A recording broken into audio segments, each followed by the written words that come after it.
along here. I'm going to apologize if my eyes look a little weird today. I had some unplanned laser surgery from a retinal detachment, so this may take me a little bit longer to get through. Okay, I'm going to call the meeting to order. We're going to have the invocation by Councilman Raymond, and then a pledge of allegiance by City Clerk Billings.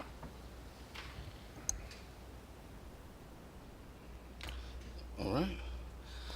Father God, we just thank you for this day. We thank you for this time together, Lord. We pray for your blessings and mercies over us as we make decisions to govern the city, Father. We pray that your hands be over the city as well, and that you protect our law enforcement, firefighters, and everyone doing your work, Lord. In Jesus' name, amen.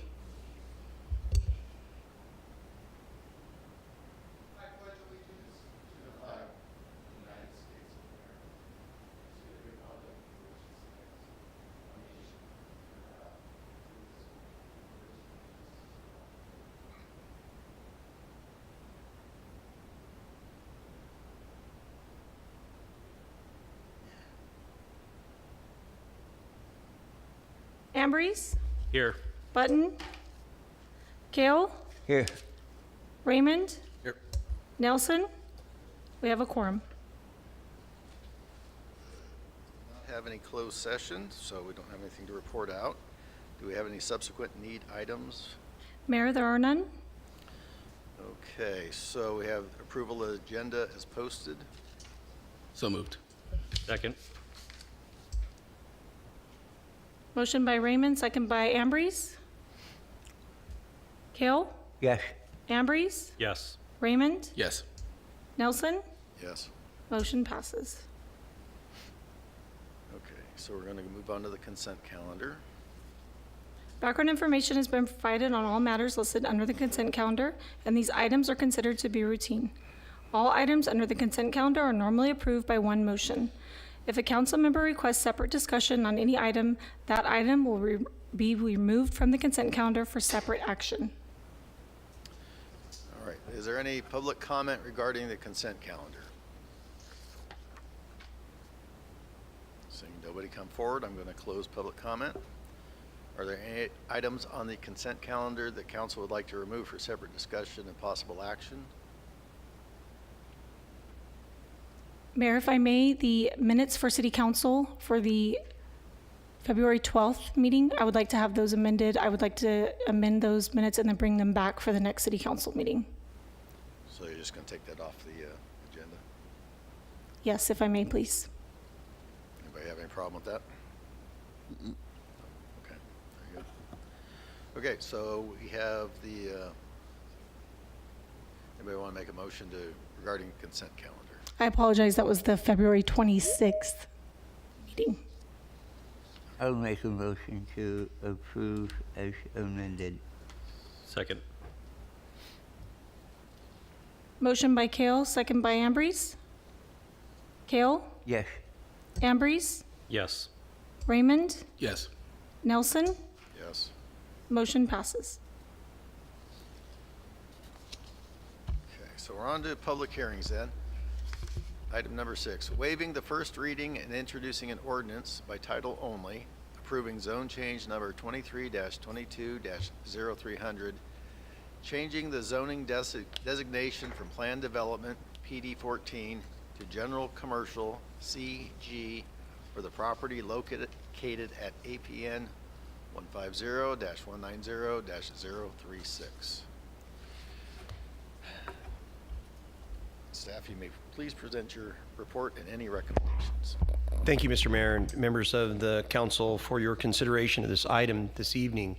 What you have in front of you has been in front of the Planning Commission. It was at the last regularly scheduled Planning Commission hearing where it was introduced by staff and by the applicant. Just a note, it received the unanimous approval or recommendation of the Planning Commission, and so tonight's item has the recommendation of the Planning Commission for you to consider as well. What you have is, and I believe there is a packet involved in this, and I don't think we have a presentation or a slideshow, and it would not be necessary. I think everybody is pretty familiar with the property that we're talking about.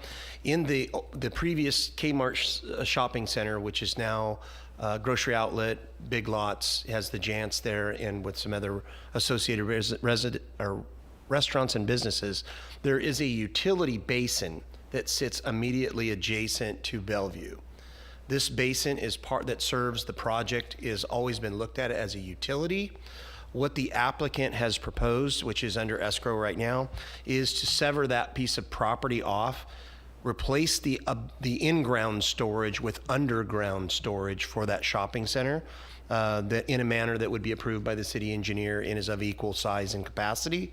Therefore, not having a basin that can be a collector of shopping carts and debris and vegetation and trash and those kinds of unsightly items. It's a good use of this particular area, and it's supported by staff, wherein, like I said, they would provide underground storage to achieve the same capacity. The basin would then be compacted and utilized as real estate.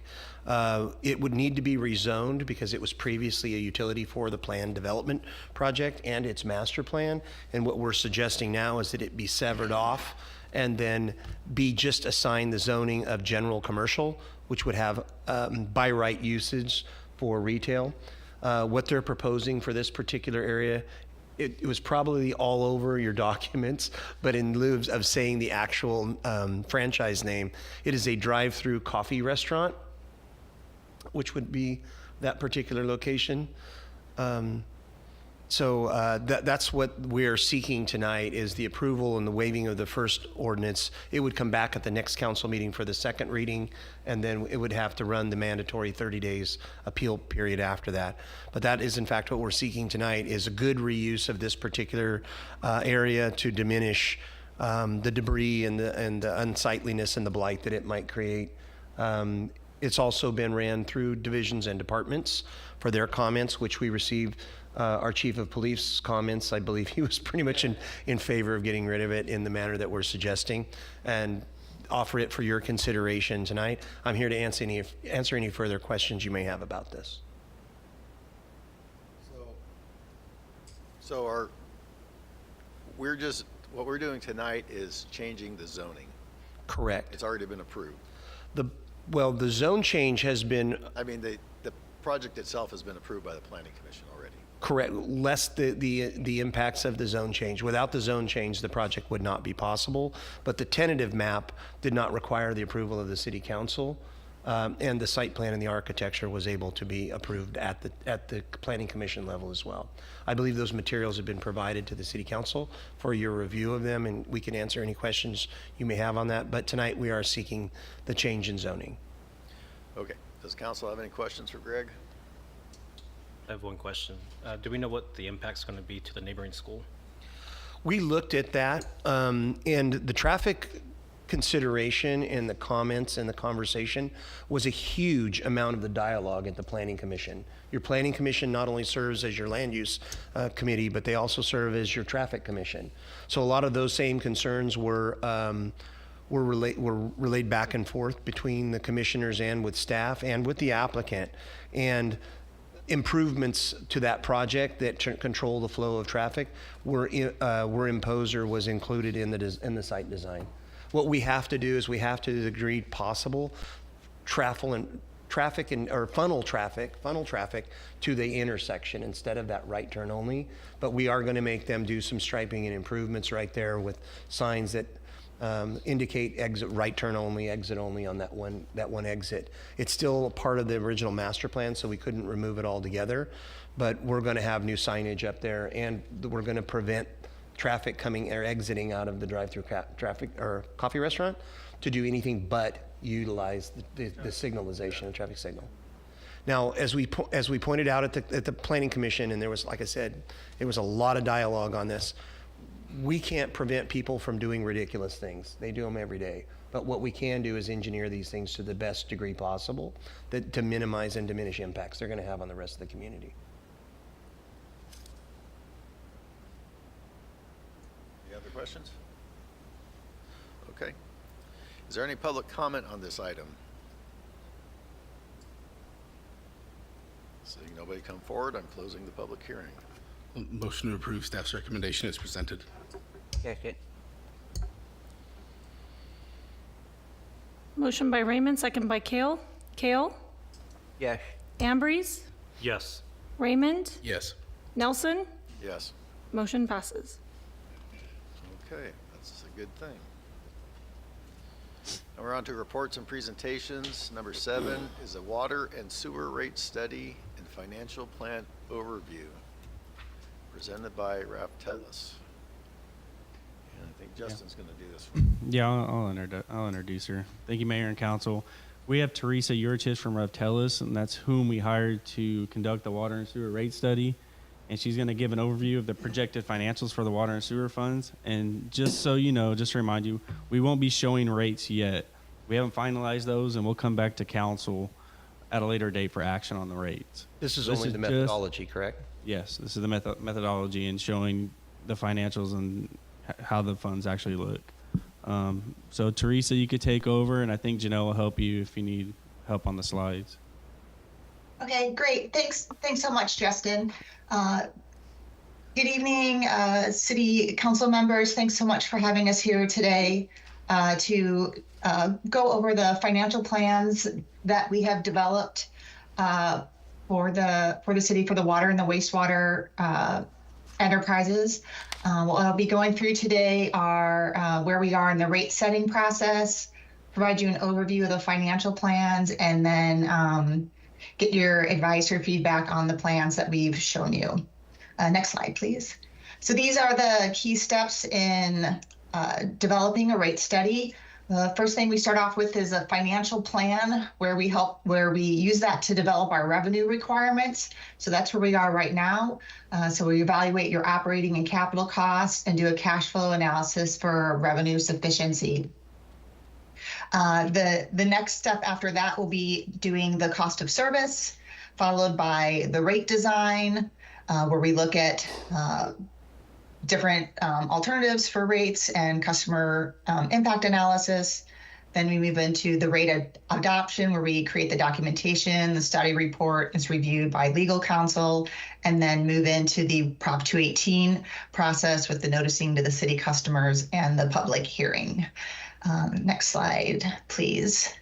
So we'll move into the financial plan overview.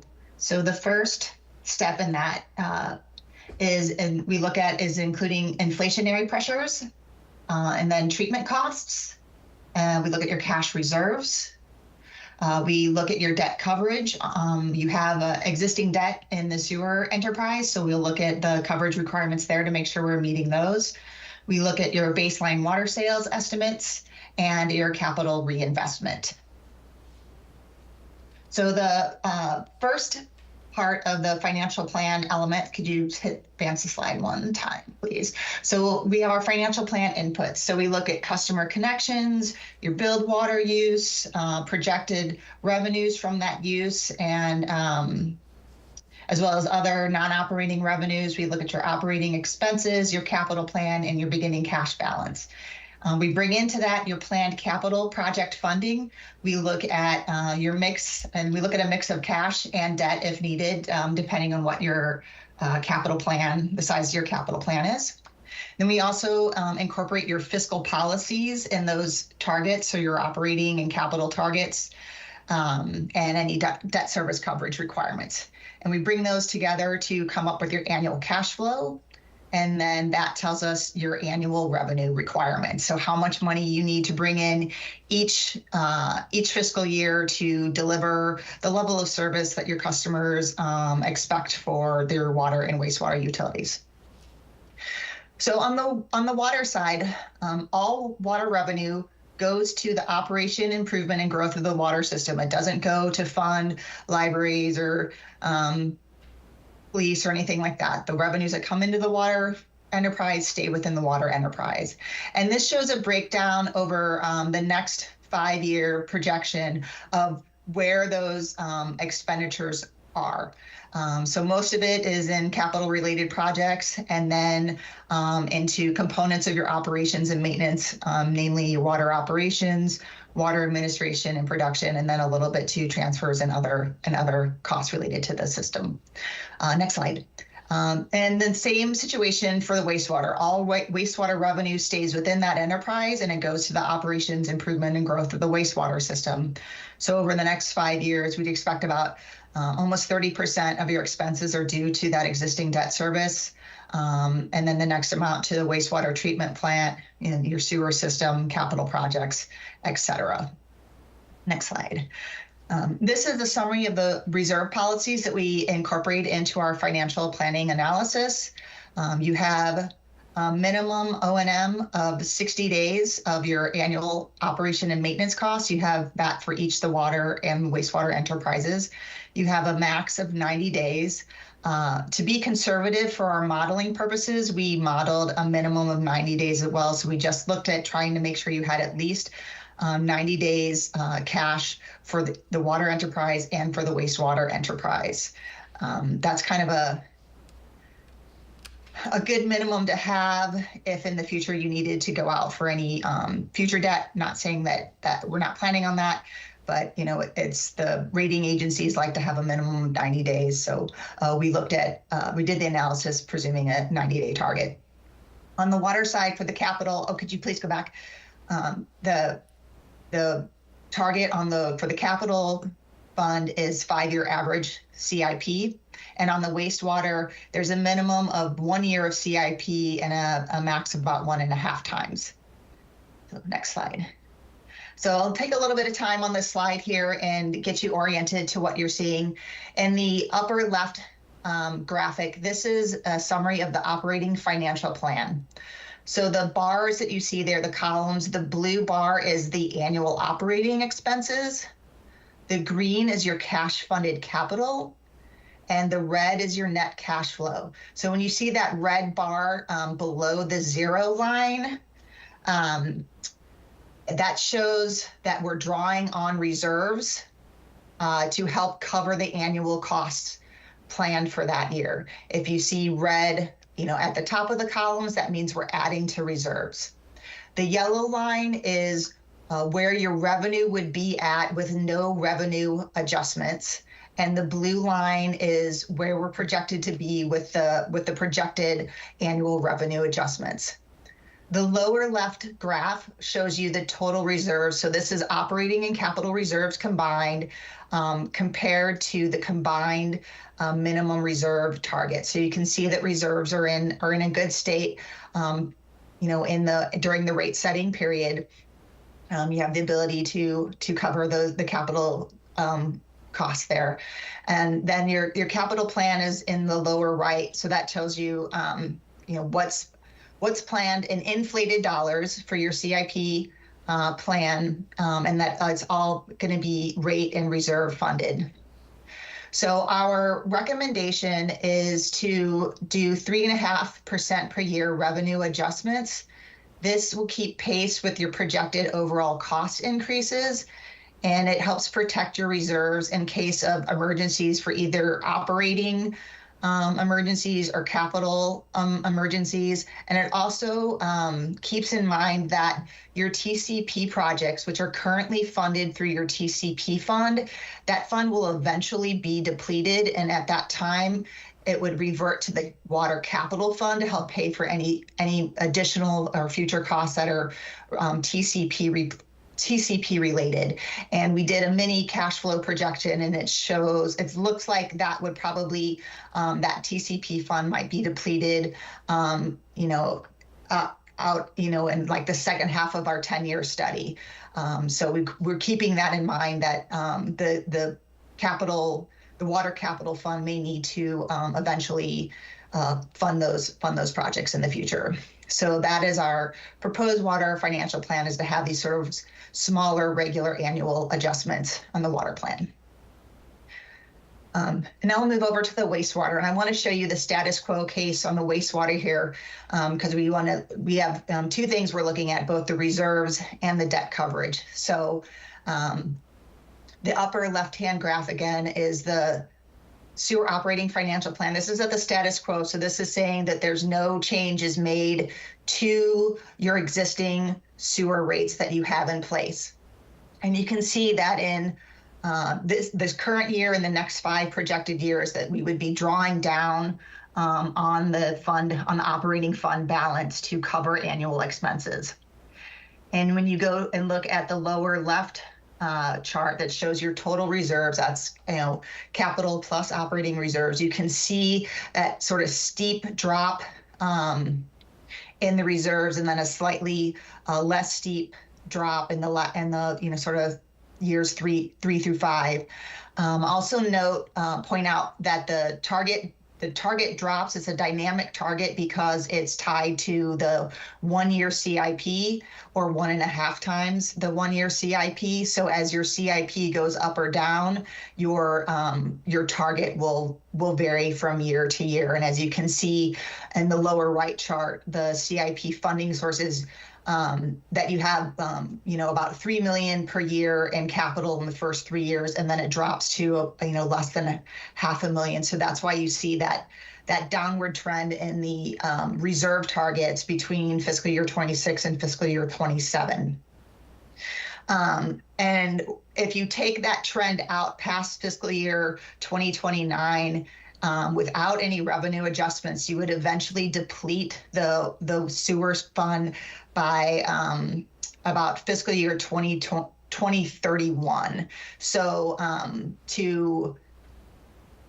we want to keep that in mind when we look at proposed revenue adjustments. The other thing we want to look at is the debt coverage, and that's what we show in the upper right slide. So you can see that with no adjustments to the revenues, the sewer rate revenues, you're projected to drop below your debt coverage by fiscal year 2027, and that means that you would be in technical default on your bond.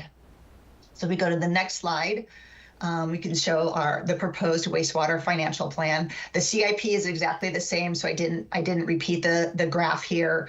Again, for the wastewater enterprise, we're recommending 3.5% per year annual revenue adjustments.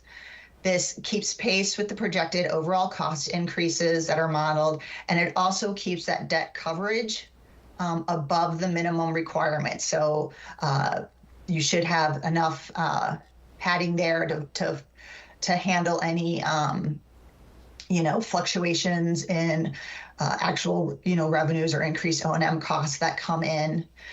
You can see in the upper right, the plan would have we'd still be drawing down reserves in the first 3 years, but then we'd have very small additions to the reserves in the last 3 years. And in the lower left graph, you again see that the total reserve balance is drawn down in those first 3 years, but then kind of holds steady for the remaining years. Next slide, please. And so our next steps after getting your feedback on these financial plans is to complete the preliminary cost of service analysis and rate calculations. We'll continue having interim check-in calls with the staff to review those costs of service and rates, and then we'll come back to you present preliminary rates. Thank you. Does the council have any, thank you for that presentation, appreciate that. Does the council have any questions? I just have one. I know we're not voting on anything for this right now, but when was our last increase? Because it feels like it just wasn't too long ago. It was July 2023. I think you would, or July 2022. Give me a second. Correct. There's no more scheduled increases.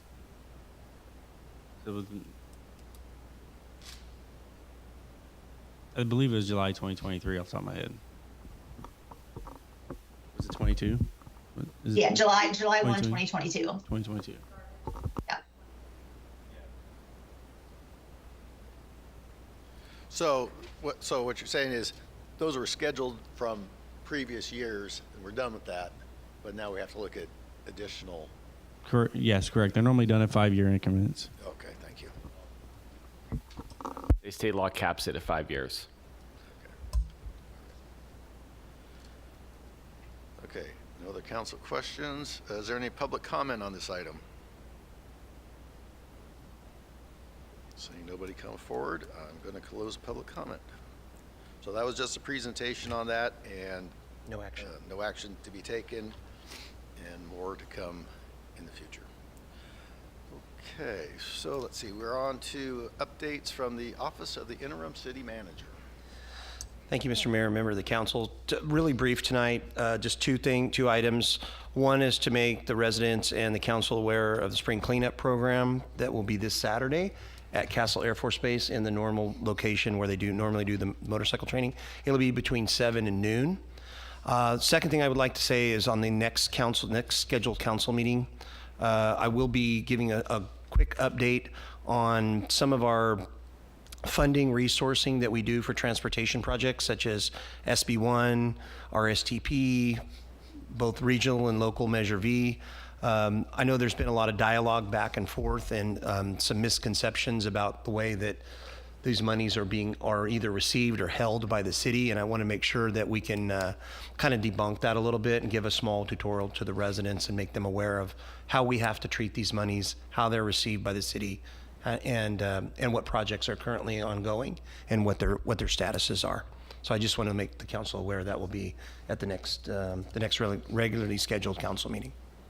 That's all. Thank you. Okay, now we're on to public comments from the public. At this time, any person may comment on any item which is not on the agenda. You may state your name and address for the record, however is not required.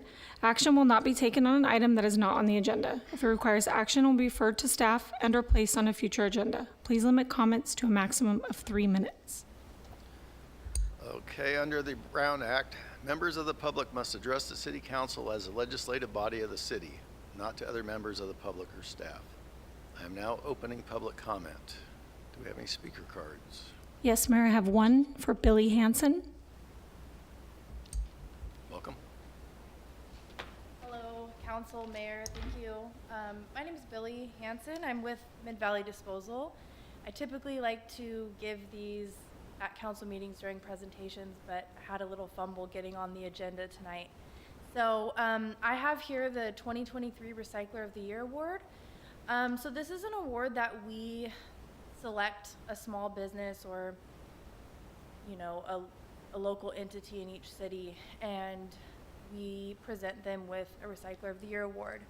That's done in coordination with your recycling coordinator, your operations team out here, as well as the drivers that service the city. For 2023, we awarded the Hope International with Recycler of the Year. They've been selected for contributing to environmental stewardship through recycling, conservation, and a dedication to reducing waste.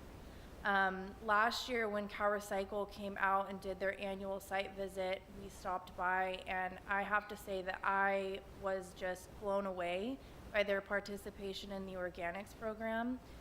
Food waste, yard waste, little to no contamination, and the staff is really going above and beyond to capture all of that material, and they're just doing wonderfully. So this was a very easy decision to make.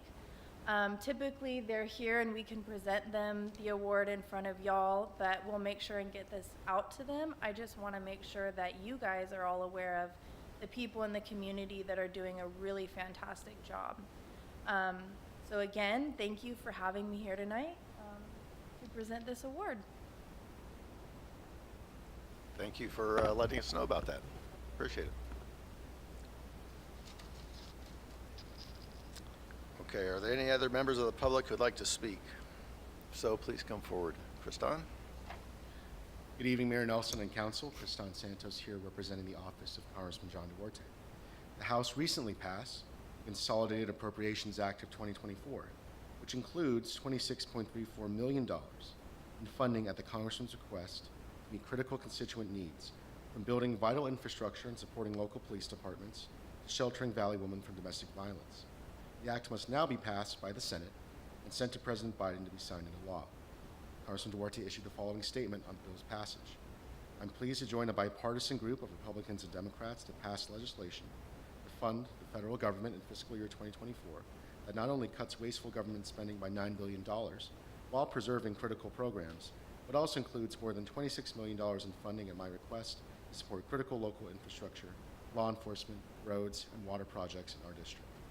Congressman Duarte also recently led a bipartisan letter to Commissioner Robert Califf of the U.S. Food and Drug Administration, encouraging the FDA to reconsider expediently the addition of valley fever to the current list of tropical diseases that qualify for a priority review voucher. Valley fever is an infectious fungal disease that can be severe, even deadly, with approximately 200 deaths occurring each year. Given that the vast majority of infections occur in only certain parts of Arizona and California, particularly the southern San Joaquin Valley, the disease is of particular concern to our constituents. Nationally, however, valley fever is considered a rare disease. According to the CDC, in 2019, there were 20,000 reported cases of valley fever. As is often the case for rare diseases, there have not been sufficient market incentives to encourage recent development of products for the treatment or prevention of valley fever. Moreover, the off-label use of certain antifungals to combat the disease is associated with significant adverse effects to health. From our understanding, the FDA should qualify valley fever as part of the tropical disease PRV program due to it being an infectious disease for which there is no significant market in developed nations, and its disproportionate effect on poor and marginalized populations, according to data collected by the CDC and other public health organizations. In light of the current standard of care, there's a critical need for improved products. Congressman Duarte believes that an incentive in the form of a priority review voucher would provide necessary interest and investment in treatments.